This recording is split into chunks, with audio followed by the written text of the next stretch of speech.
Those mob fools want you gone so they can get back to the way things were. But I know the truth. You are beaten. It is useless to resist. Good evening, Dave. How you doing, Hal? Everything's running smoothly. And you? Oh, not too bad? Don't let go. Breathe! When I'm done, half of humanity will still be alive.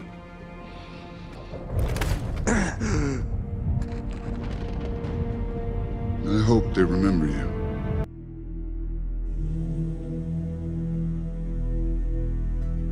Movies today just aren't the same as they used to be. While there are a few good ones here and there, most of them are not even as good or as great as they can be. And it's always the writing, whether it be the plot, the underdeveloped, or the uninteresting characters. The issue with films today always boils down to the writing. Which leads us into Eternals. Directed by Chloé Zhao, written by Zhao, Patrick Burleigh, and Ryan Firpo. Eternals has very surface level writing, the pacing is not decent, and there are moments where the movie sets things up but do not pay them off. The movie also lacks emotion, heart, and chemistry between the characters. I think most of the overall issue stems from the fact that there's just way too many characters. There's Gilgamesh, Druid, Makari, Kingo, Sprite, Thena, Paperboy, Robb Stark, Selma, Cersei, and so on and so forth.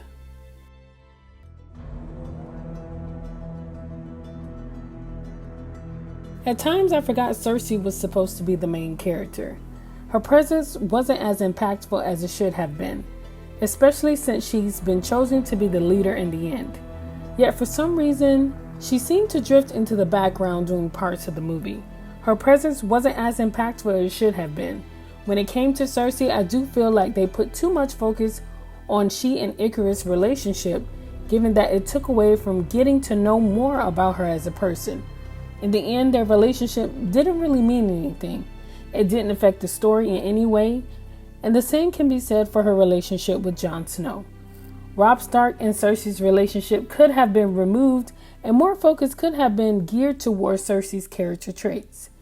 This would have helped a little in understanding why she is the chosen one. The story wants us to believe that she is the strongest or chosen one, but her character hasn't done anything to show why that is. What kind of person is she? What are her morals? What sets her apart from all the other characters?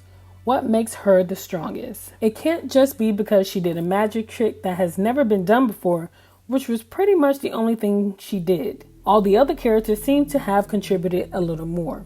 Thena, the one character I was actually interested in, I found myself wanting to know more about her story. Her skills as a fighter were decent. I also liked that she had a battle of her own. The issues with her memories and attempting to kill her fellow Eternals was one of the highlights of the movie. While watching Thena's issue comes to light, you get the feeling that this is going to lead to something worse later on. There has to be a reason why this story is telling us this. She ends up being completely fine and back to normal. This, to me, was a missed opportunity to explore this more. The focus seemed to just shift to something else, which is one of the issues of having so many characters. This is also an example of the movie setting things up and it goes nowhere. Robb Stark was a character that I found to be very stiff and bland throughout the movie. It would have been interesting if they gave him more backstory. It felt like he was just there, chilling, until it was his time to strike. In the movie, he doesn't seem to do much but stand around and stare at Cersei. Then suddenly, towards the end of the movie, he goes against what the other Eternals are standing for.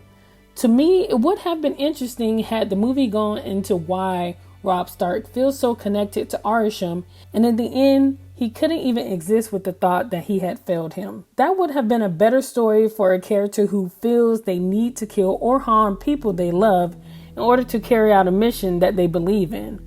Or the writer could have had Thena be the bad guy in the end instead of Robb Stark becoming the bad guy just a few scenes before the end of the movie. It would have made more sense for Thena because the writers already established issues with her mind can negatively impact the group. That would have been more compelling. As I mentioned before, there were quite a few characters to take in. Some I felt were useful and some could have been left out, if I'm being honest. Paperboy and Druid were great contributors, two characters I felt have been more developed, especially Druid, who can control the minds of humans. That is a pretty powerful skill, just to be thrown aside or mentioned like it's not that intriguing. However, with the little exploration that we received for these characters, both Paperboy and Druid had great skills that helped in the end.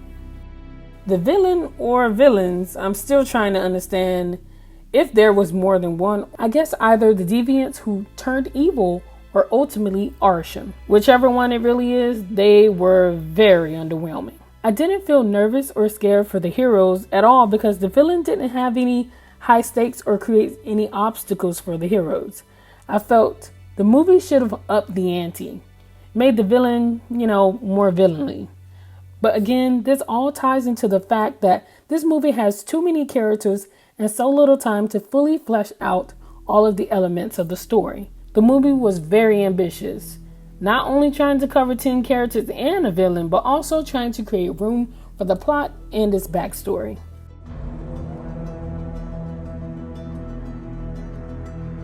So basically, the Eternals arrived on Earth centuries ago and have been guiding humans and fighting monsters known as deviants. The deviants disappeared, then come back centuries later to force the Eternals to get the band back together, to stop the destruction of humanity. I didn't disagree with the premise of the story. I thought it'd be interesting to explore. The issue with this movie is how they chose to explore this premise. With a lot of back and forth between the past, the present day, it would have been nice if they just tell the story in present day and reference the past, or reduce the number of flashbacks. This movie already gave us a Star Wars history scroll in the beginning of the movie. We didn't need 100 flashbacks. Considering the Eternals spent thousands of years stationed on Earth, their connection to the human characters were not strong, and not as deep enough to warrant rebelling against Arsham.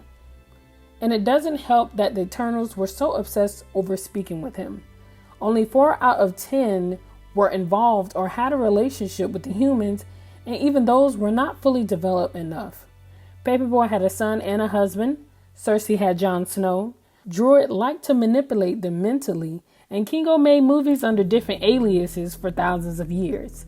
My point is, we were unable to see a deep connection between most of the Eternals and humans to place emphasis on why they are fighting for humanity now.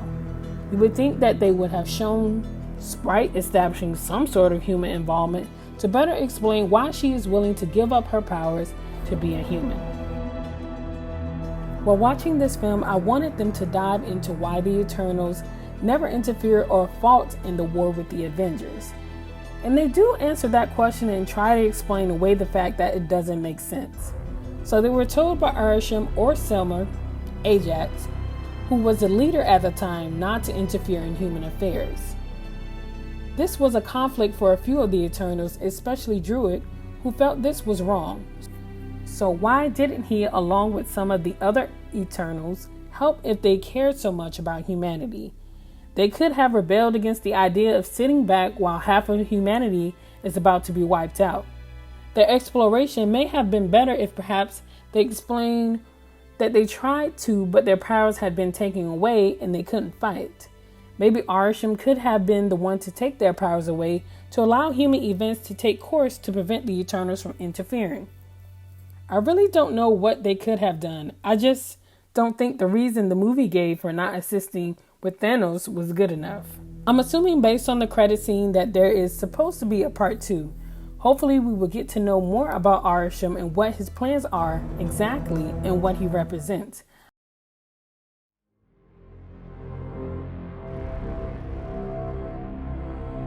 The musical score in this film was great. I felt it matched well with the story and a lot of the scenes. It wasn't over the top, but helped to set the tone. I did enjoy the look, especially the fight scenes in the woods. It was actually my favorite scene out of the entire movie. The overall feel of this movie was a little bland. I was not emotionally involved. The jokes in the film did not land at all. It honestly didn't really feel like a Marvel movie, and just not because of the lack of Marvel humor, but also because of the tone. The Marvel tone felt very non-existent. This movie didn't seem to be a part of the MCU. It felt like a standalone movie. Superhero movies these days that includes multiple characters try hard to capture the idea of Avengers, but they fail to understand why the Avengers films were so great. It wasn't just the films alone that made them great. It was the fact that these characters had their own movies and was given the capacity for their individual stories to flourish. We were given opportunities to get to know the characters, their personality, their morals, and what sets them apart from one another. All of this happened prior to them all coming together as a superhero group, and it allowed the Avenger films to focus on a much larger threat that will require all of their skills. This is what other group superhero movies fail to understand, and we end up with the writers trying to rush us through developing several characters and their backstories so they can get to the point of the story, resulting in us not really caring for the characters or what's happening in the movie.